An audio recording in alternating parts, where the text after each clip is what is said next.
I saw Mortal Kombat Annihilation in 1997 when it released, and despite what most people say, I thought it was awesome. The movie, of course, this was the sequel to the last Mortal Kombat movie, and this movie is based on the third Mortal Kombat game, but also features elements from the second game. The plot of this movie is that Shao Kahn, the main antagonist of this film, has cheated. The Emperor has cheated and broken the rules of Mortal Kombat and invaded Earthrealm. So now it is no longer a tournament. Now it's a war between the realm of Earth and Outworld, and now our heroes have to stop Khan in 7 days. 7 days before Annihilation. That's when Khan will try to merge the Earth and Outworld together, which is the plot of the third game. There's also elements from the second game, is because this is the first time the second game is the first time Khan appears, and the character Baraka, who shows up for a couple of minutes in a later fight scene, is also from Mortal Kombat 2, and the character Jax was introduced in Mortal Kombat 2. Like I said before, the main returning, of course, are the main characters: Liu Kang, Johnny Cage, Kitana, Sonya Blade, and Raiden. The bad guys this time around are Rain, a purple assassin ninja, Ermac, a red ninja who knows telekinesis and is made up of several different souls. Shiva, a four-armed Shokunton warrior like Goro from the first film, only she's a woman. Sindel, Kitana's mother, who Shao Kahn drove to kill herself, and Shao Kahn resurrected her as his queen.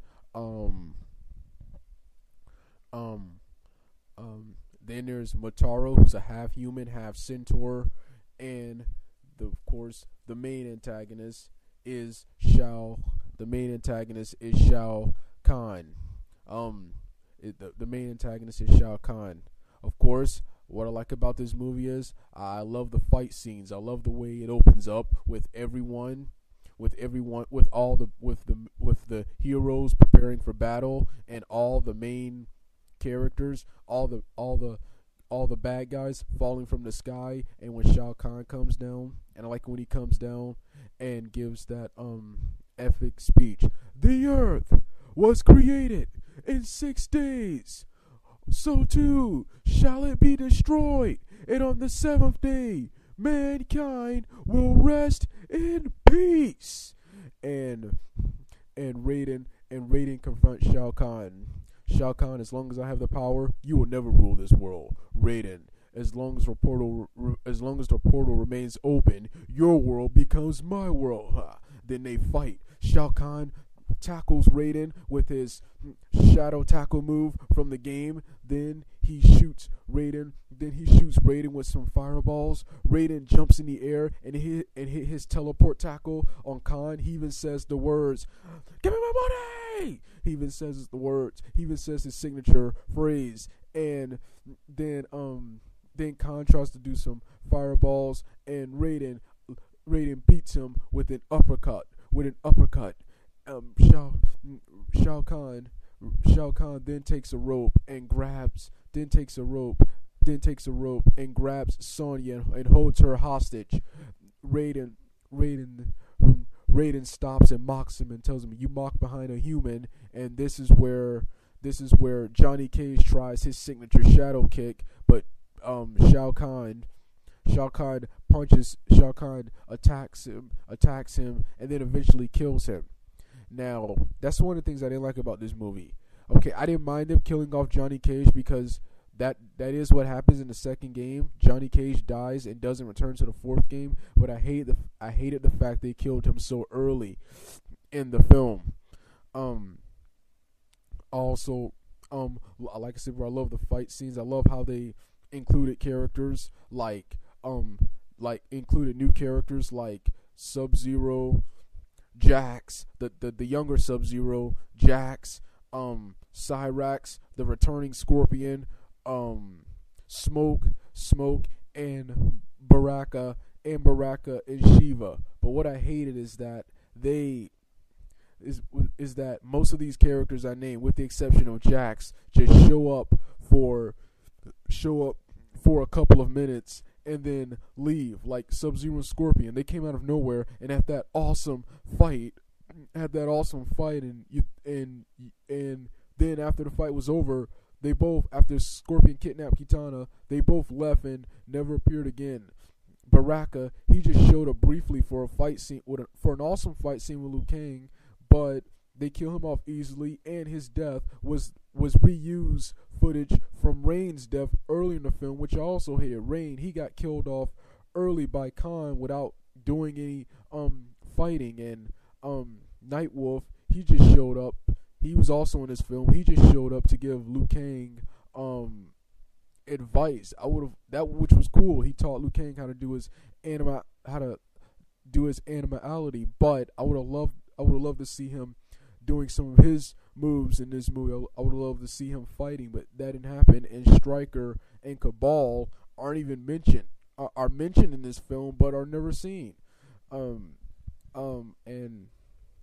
those are only gripes I have with this movie. This movie also has continuity. Eras such as Liu Kang's new clean tank top, Johnny Cage's glasses, Johnny Cage has his glasses which were destroyed in the last movie, and everything else. I didn't mind the fact that they changed the actors. I thought the actors, for the most part, were good replacements of the actors from the first film. In my opinion, this film shines the best where Mortal Kombat shined the best, and that's in the action sequences. Like I'm saying, I'm gonna get back to that. The action sequences were awesome. I love the fight between Smoke and Liu Kang. I like when Sub-Zero came from the air and froze Smoke. I love the background music. Both of these movies have awesome soundtracks and awesome background music. I loved Jax. I love Jax in this film. Him and Shao Kahn are hilarious. Especially in the final fight. Jax, when he approaches Motaro, he says, "Yeah, I'm gonna make you eat that thing." Then Motaro hits him with his tail. Or when he was fighting Cyrax, and when Cyrax comes out of nowhere, he's like, "What the hell is that?" And then Cyrax attacks him, and maybe we can talk about this. And Cyrax continues talking about him, and once he gains the upper hand, he's like, "Yeah, what now? Cybernetic Strengthenizer!" And when Sonya's in the desert fighting after Sonya beats Melina, who's also in this film, who also appears for a second in this film, in this movie, when he's in the desert fighting with her after Sonya beats her, when the dragon comes out of nowhere and is about to attack Sonya, Jax starts punching it, and that was just funny. Shao Kahn, I loved his rants. I didn't like the fact that he was I didn't mind the fact that he was related to Raiden or Shinnok, but I hated the fact that he was just Daddy's boy in this movie instead of the all-powerful Emperor. He was still the all-powerful Emperor, but it was also Daddy's boy taking orders from his dad, Shinnok. I hated that, but Shao Kahn, Brian Thompson, was awesome as Shao Kahn.